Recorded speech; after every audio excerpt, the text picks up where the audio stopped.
Food has spilled into other areas of our existence, literature, art, movies, etc., and addresses more than just our basic need for nutrition, acting as a vehicle for expressing emotions and transmitting social and cultural habits.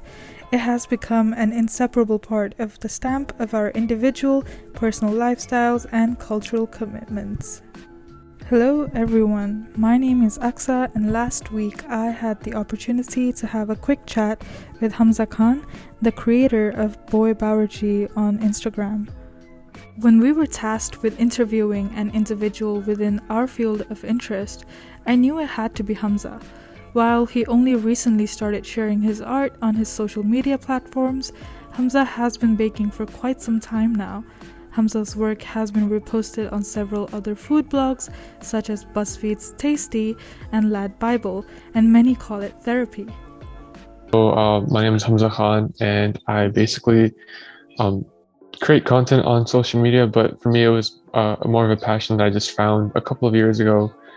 And at first I didn't intend to post this stuff on social media. It was more so just therapy for myself. But my friends recommended that I do share it on, social media. So then I started sharing pictures. From pictures, people said you should start making videos. And then so I took their advice and tried that. So it was really recommendations from other people that led me to this.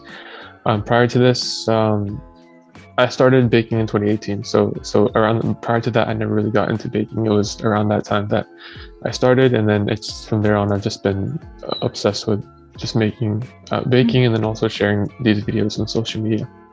Hamza's passion for baking wasn't something that was present from the beginning. Only after going through a hard time in his life was when he developed an interest and found baking therapeutic for himself too.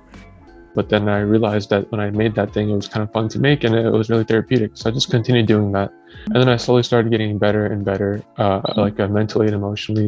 And then that time process, when you go through a heartbreak and you realize your flaws and you realize, for me, I realized wow, I'm not the person that I want to be in every aspect, as a brother, as a son, as a friend, as even just as a regular person, or I keep faith close to me. So as a Muslim.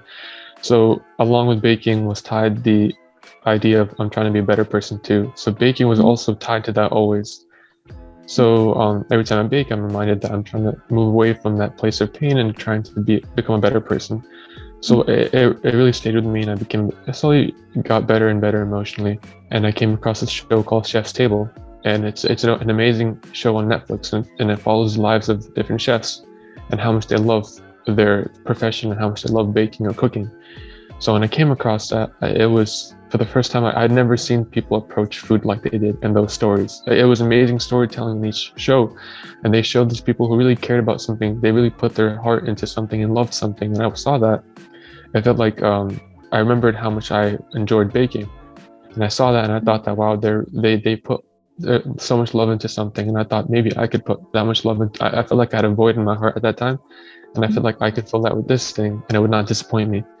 So I saw that, and it was like life changing. It was that show, and I was like, that's it. I want to do this forever if I could, So yeah, that's kind of where I decided that I wanted to do it.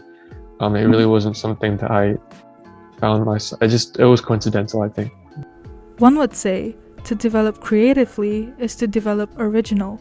However, I find that statement to be incorrect. Creativity can be found in more ways than one, whether it is by coming across something that you like or even having it recommended by someone else. What matters most is how you make that thing your own. So a lot of the things that have been successful for me on social media have usually been advice from other people or recommendations from other people that I take as a sign that, oh, I should do this. So sometimes it's something that I might just look at, but a lot of times it's something that somebody else recommends, and I take that as not something for myself, but just help from outside. Hamza said he does not get weighed down from the negative comments anymore. If it is for a legitimate reason that you get called out, take a step back and see what you can learn from it. And of course, I had to ask him about the French discourse. The French thing was really it was kind of comedic. I was playing along, I was just making a joke out of it as well. I may have said stuff that I shouldn't have said, but it was just, at this point, I don't think I can weigh it down, because if there is something wrong with it, I will address it, because you should just grow from if somebody's calling you out for something. I mean, I'm not going to take it personally. I'll just grow from it. The French thing was just a very interesting thing in general. When asked who he would like to collaborate with, Hamza said 2 names, Jasrain and Riz Ahmed. Let's hear more from him. This is really ambitious, but I've had a dream to collaborate with Just Rain because I watched him growing up. He's a comedian. He's hilarious. So I'd love to someday just somehow find a connection between what I do and what he does. And this is extremely ambitious, but one day if I do come to that point, and I don't say this to anybody because it just sounds very ambitious, but Riz Ahmed is a movie star, and he does a lot of work surrounding his identity and culture as well. And it would just be amazing to work with somebody like him.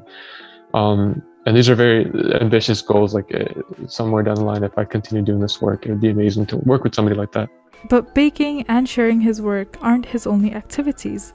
Hamza recently traveled to Toronto to work with the Syrian-Canadian Foundation. He was able to interview refugees about their migration stories, and he wanted to connect those stories to the food that offered comfort to them. The goal was to showcase who these people are as individuals while emphasizing that we all have a shared humanity. So after doing that and then coming back to the United States and back to my home and then continuing these baking videos, I mean, I love sharing this stuff. This is personal to me, but that's just seemed like it served a much greater purpose and it felt much more fulfilling. So I want to continue trying to tell stories through food. So one project that I'm doing for next month or the month after that, it's going to be a month-long project because I'm trying to do love stories through food. And initially I thought I'm just doing romantic love stories through food, between couples, but then I thought love is much broader than that. It can be between brothers and sisters, between children and parents, or between strangers or anybody really. So it's basically to talk about that food can be a medium of love. It can also be a facilitator to experiences that lead to knowing each other, and knowing each other leads to developing love for each other. So it's just trying to show the role that food has in developing love between people. So that's what I'm going to do next month or so, and it's going to be similar to the refugee stories.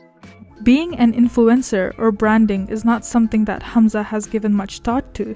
However, he does hope we can create communities that share meaningful stories and things that people can take away from. Hamza strives to be passionate about what he does, and faith also came up a lot during this interview.